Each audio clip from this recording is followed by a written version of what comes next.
아이들이 지금 사고 영역이 계속 떨어지고 있다는 얘기예요. 우리가 역량을 키워주면서 반드시 해줘야 될 것이 비인지적인 요소라고 할 수 있는데, 사고력은 타고나는 것 플러스.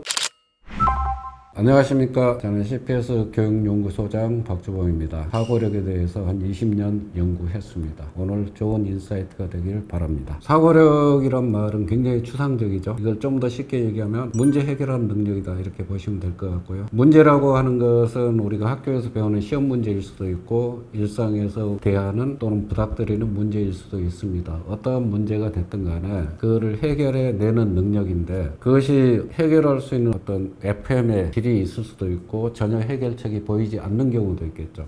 해결책이 보이지 않더라도 그 해결책을 찾아내는 능력, 거기까지를 저희는 사고력이라고 합니다. 그러면 학교 수업을 좁혀서 얘기한다 그러면 하나의 개념을 배운다, 그 개념을 몇 개의 개념하고 연결시켜서 생각할 수 있는 것, 그래서 문제를 해결하는 힘, 이렇게 정의하면 좀 쉽지 않겠나, 이렇게 생각이 들어요. 사고력은 타고나는 것 플러스 훈련이라고 봐야 될 것 같아요. 우리가 이제 타고난다 그러면 보통 지능 얘기를 합니다. 간혹 그런 얘기를 하시는 분들이 있어요. 부모님 중에 무슨 지능 검사를 했는데 130 이상이 안 되면 스카이를 못 간다면서요, 뭐 이런 얘기를 하는 분들이 있는데, 그 부분은 아니고 우리가 보통 영재를 정의할 때는 상위 한 15% 정도를 얘기해요. 세 가지를 보는데, 예를 들어서 창의성, 지능, 과제 집착력, 이 세 가지 정도가 한 15% 정도 유지하고 그 중에 하나 정도가 한 3% 이렇게 최상위를 유지한다 그러면 걔는 영재가 될 수 있다, 뭐 이렇게 정의를 하는데, 예를 들어서 아까 얘기했던 과제 집착력 같은 거 훈련에서 얼마든지 바뀔 수 있다는 거죠. 그러니까 우리가 보통 타고난 적이라고 그 중에 지능일 뿐이에요. 나머지 창의성이라든지 과제 집착력은 훈련으로 바뀔 수 있는 요소잖아요. 근데 그것이 최상위권에 유지하고 있다? 영재가 될 수 있다고 얘기해요. 그래서 사고력은 타고난 것이다, 이렇게 정의하기는 쉽지 않습니다. 공부를 만약에 한다 그러면 문제 해결력이 뛰어나야 되겠죠. 또 한 가지는 얘가 제도적인 교육으로 해가지고 인생의 성공을 보장해 주지는 않잖아요. 인생에서 성공했다고 하는 사람들 대부분은 뭐냐면 역경을 이겨내고, 역경을 이겨낸다는 것이 바로 과제 집착력 가지고서 문제를 해결해 왔다는 얘기입니다. 남들은 아니라고 하더라도 나는 해결해 간 거죠. 그래서 지금 어떤 대학이라든지 이런 정규 교육이 개인의 삶을 보장하지 않는 시대이기 때문에 어떤 분야에서 일을 하든 간에 이 사고 역량을 키워주는 것은 매우 중요한 것이다. 공부를 하든 사회생활을 하든.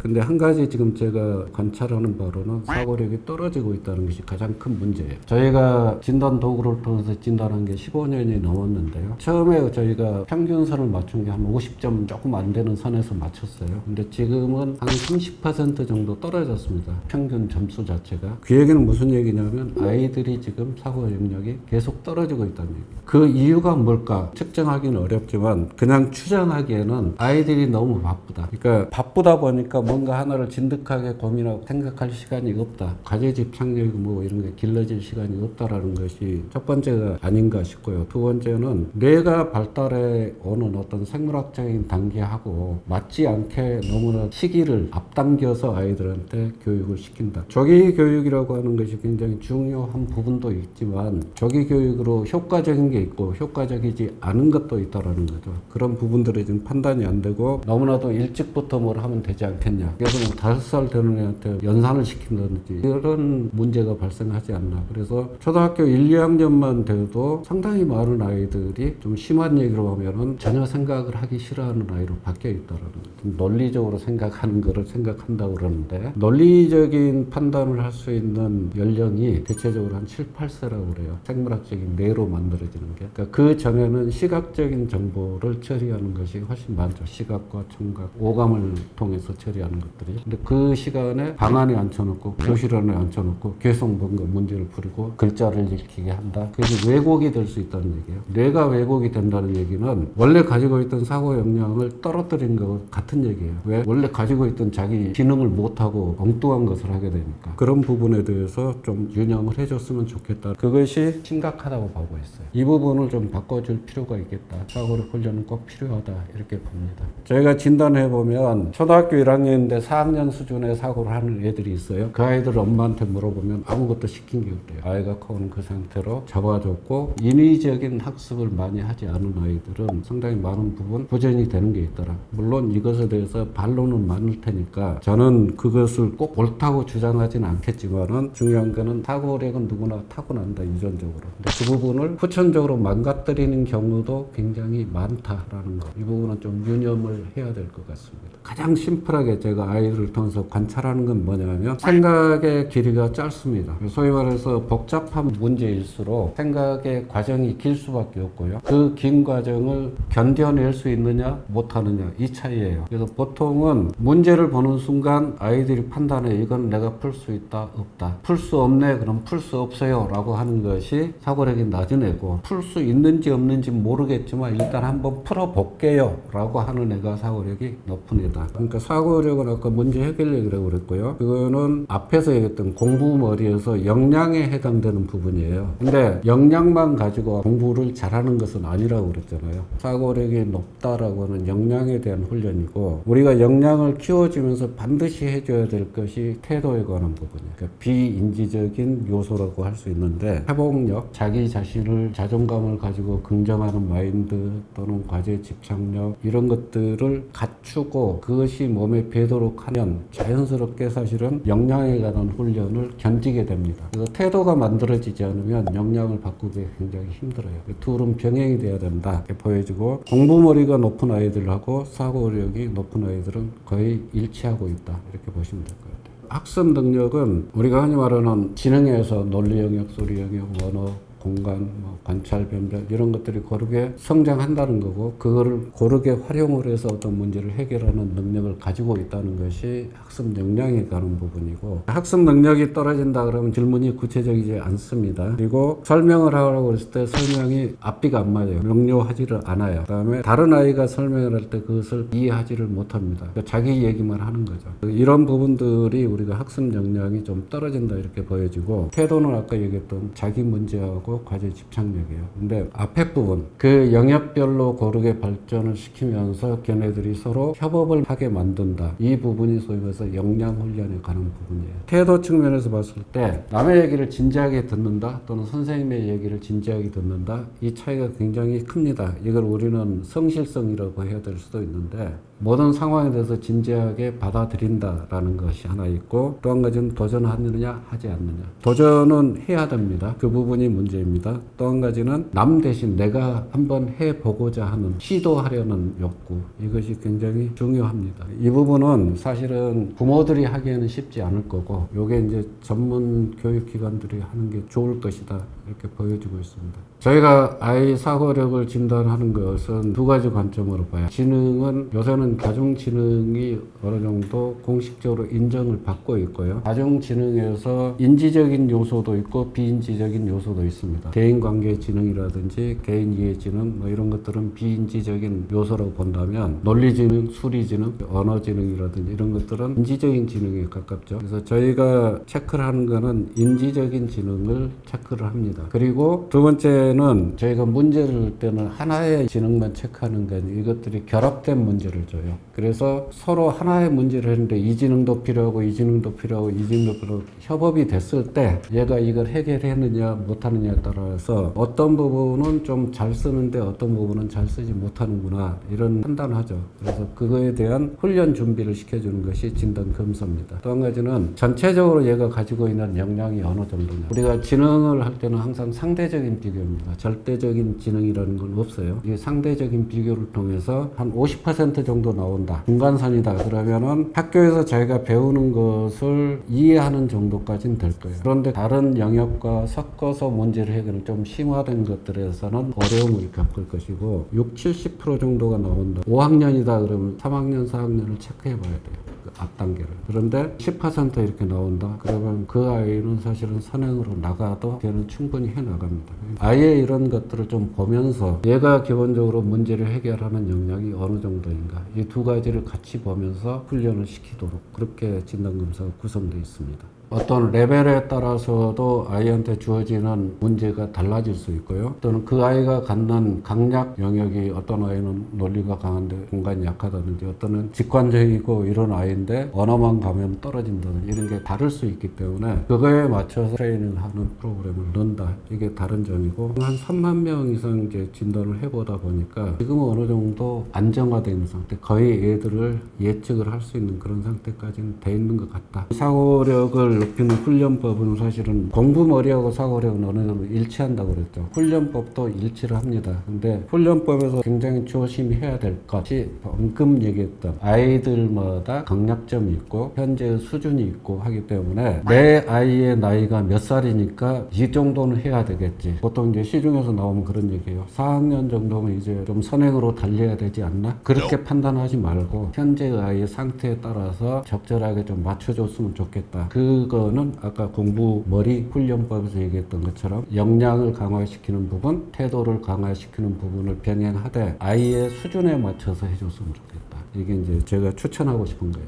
사고력을 훈련을 시키려면 아까 개인에 맞춰서 한다고 그러는데 그 개인은 사고 영역별로 다르다, 전체적인 수준이 다르다. 그래서 아이에 맞는 교재나 트레이닝 도구가 필요하다. 이것이 역량에 대한 훈련이고요. 태도에 대한 훈련이 필요해요. 과제의 집착력을 키운다든지 자기 문제화를 한다든지 자존감, 긍정 마인드 뭐 이런 건데 이 말이 어렵잖아요. 그럼 자기 문제화라는 게 뭐냐? 아주 단순하게 얘기하면 틀려도 괜찮아, 내가 해보지. 그렇게 하는 애가 있고요. 틀리면 절대 안 돼. 나는 이거는 못 풀어. 이렇게 하는 애가 있다는 거죠. 그 둘에서 전자로 끌어내야 돼요, 아이를. 두 번째, 과제 집착력. 그러면 내가 한 이틀을 생각했는데 못 풀겠어요. 이거 좀 풀어주세요. 이렇게 얘기하는 게 아니고 내가 할 수 있는 데까지는 하되 도저히 여기에서는 안 됩니다 했을 때 구체적으로 질문이 나오잖아요. 그거를 몸에 배도록 하는 게 과제 집착력이에요. 그래서 과제 집착력을 우리가 그릿이라고 하는 데서 얘기할 때는 끈기라고 그래요. 끈기. 근데 그런 두 가지가 필요해요. 하나는 어떤 주제에서 벗어나지 않은 집중력이 필요하고 또 하나는 시간, 지속하는 힘이 필요합니다. 그 두 가지를 갖출 수 있어야 되는데 우리가 보통 이제 몰입이라고 하는 얘기도 많이 쓰죠. 거기는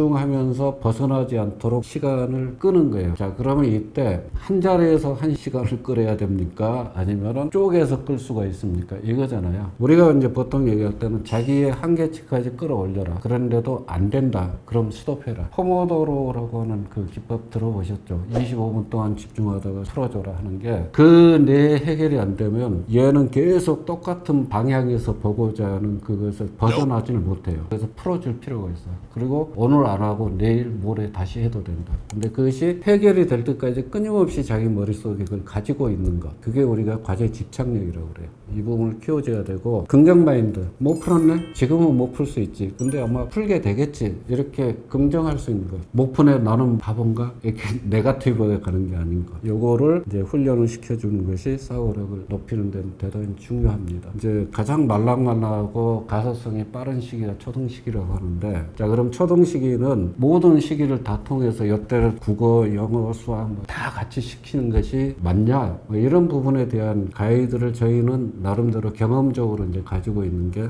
물론 학자들의 이론에 근거하기도 하지만 예를 들어서 언어에 관한 틀을 익힌다 그러면 한 1, 3학년 정도는 읽기에 대해서 제대로 익히도록 하는 것, 그 이후에는 독해에 대해서 익히도록 하는 것, 이런 것. 그 다음에 수학 같은 경우도 초1 때부터 수학적인 논리를 한다? 시켜도 돼요. 그 다음에 글쓰기 초1부터 시킨다? 굳이? 글쓰기는 어느 정도 판단이 만들어졌을 때 쓰는 거기 때문에 그거는 4학년 이후에 해도 되지 않을까? 그래서 저희가 어떤 시기별로 종류에 따라서 정하고 있어요. 사고력 훈련은 계속해야 되는데 가장 중요한 건 1학년에서 3학년 시기가 학습 태도가 만들어진 가장 결정적인 시기일 수 있다. 그래서 그때는 그런 훈련을 했으면 좋겠다. 이때 사고력 훈련하라니까 전문 기관에 꼭 와야지 되지 않느냐. 그럴 필요가 없다고 그랬죠. 역량은 전문 기관이 어떻게 할 수 있을지 몰라도 태도가 더 중요하다고 그랬죠. 태도는 부모님이 얼마든지 할 수 있다.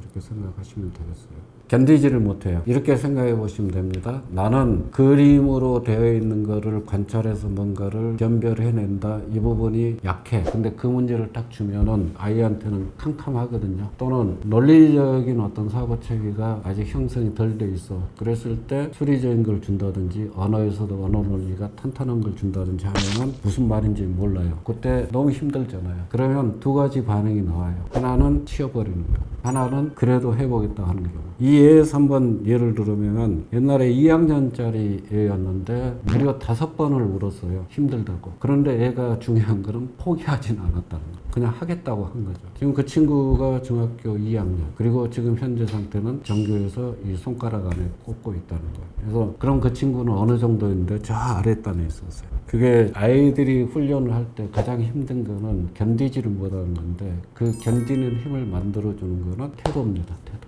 부모들이 가지는 태도가 그 힘을 상당히 많이 뒷받침해줘요. 이때 옛날에 그런 얘기 했습니다. 할아버지의 저력, 엄마의 정보력, 그 다음에 아빠의 무관심 뭐 이런 얘기를 했는데 저는 여기에서 엄마도 무관심했으면 좋겠다. 무슨 얘기냐면 너무 아이한테 꼬치꼬치 하나하나 다 판단하지 말라. 이거를 좀 얘기하고 싶어요. 3학년, 4학년 때까지 아주 FM대로 훈련을 받았다 그러면 어느 정도 습관이 잡힌다고 봐요. 그 이후는 무리를 통하지 않고도 혼자서라도 얼마든지 해나갈 수 있다. 예를 들면 영재 중학교 또는 영재 학교 가는 그런 굉장히 수준 높은 애들, 학습 역량이 높은 애들은 저희한테 집중적인 훈련을 받은 거는 3, 4년밖에 안 돼요. 그 다음엔 어떻게 하냐면 자기가 저희한테서 받은 교재만 갖고 혼자서 계속 해나가요. 그게 중학교 2학년 때까지도 혼자서 해요. 그러니까 자기 통제가 된다는 얘기죠. 그래서 몇 년 동안 어느 교육기관에 꼭 와야 된다 이거는 아니고 자기가 이제는 내 혼자서 뭔가를 할 수 있겠다 싶으면 거기서부터는 혼자서 훈련에 나가. 그것도 꼭 우리가 주는 어떤 교재만이 아니다. 수학을 보더라도 그런 시각에서 보는 거, 우리가 보라고 하는 시각에서 보면 돼요. 그런 것들을 하게 되면 저 위에 영재고등학교나 이런 데 간 아이들은 대부분 그걸 혼자서 실천하더라. 그것이 혼자서 실천될 수 있도록 바꾸는 때까지만 하면은 될 것 같아요. 어느 때까지 해야 되냐,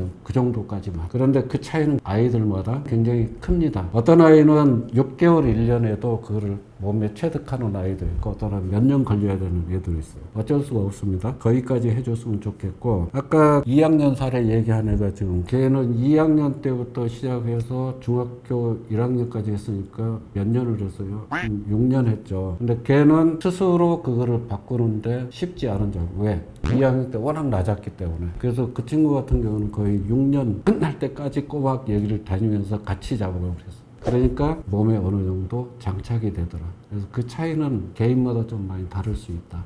보시면 됩니다. 사고력은 문제를 해결해 나가는 능력이라고 그랬잖아요. 우리나라 수능 시험의 목표가 문제를 해결하는 능력인데 창의적으로 문제 해결하는 능력이에요. 그래서 수능 시험의 목표는 사고력을 측정하는 겁니다. 이렇게 얘기를 하거든요. 근데 요새 이제 시중에서 얘기할 때 사고력 그러면 수학이라고 해요. 95% 이상이 그렇게 알고 있습니다. 그러다 보니까 사고력을 수학으로 좁혀버리는, 그래서 수학 문제를 풀면 사고력도 해결된다고 하는 그런 식으로 잘못 오해가 되는 부분이 있다. 그런 부분은 좀 개선을 해라 라는 것이 당부드리고 싶고요. 또 한 가지는 사고력 형태로 된 문제를 풀면 사고력이 커질 것이다. 이런 것도 잘못된 거예요. 하나의 문제를 풀더라도 아까 얘기했듯이 자기의 모든 에너지를 쏟아서 풀어야 되는데 그때 에너지를 쏜다는 건 뭐예요? 잘하는 아이들은 답은 맞았어도 과정이 틀렸다면 자기는 틀렸다고 체크를 한다고 그랬죠. A에서부터 Z까지 완벽하게 해결되는 그 연습을 해봐야 돼요. 근데 그걸 안 해요. 문제 풀고 5x 5가 됐으니까 나는 사고력이 커졌다. 그럴 리는 없다. 그래서 그런 두 가지 정도는 좀 연영을 했으면 좋겠다. 우리가 독서를 하면 사고력이 커집니다.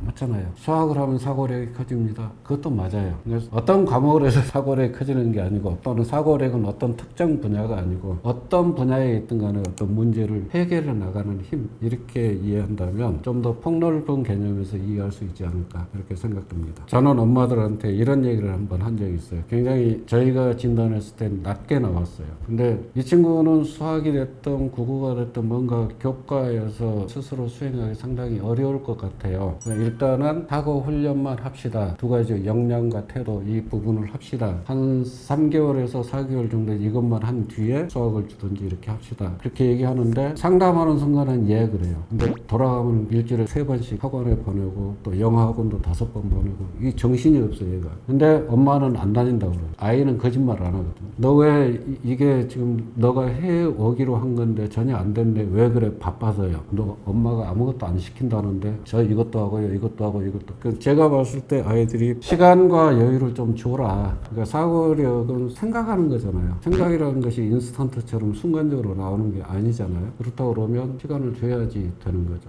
그것도 온전히 자기가 생각에 몰두할 수 있는 그 시간을 줘야 돼요. 그래서 제가 개인이 수업을 진행하겠습니다. 또 혼자 하겠어요 할 때는 약속을 꼭 받아요. 일주일에 온전히 너를 위해서 쓸 수 있는 시간이 2시간은 되냐? 네, 그러면 하자. 이렇게 하거든요. 부모들도 시간 여유, 이 부분만 좀 생각해 주셨으면 좋겠습니다.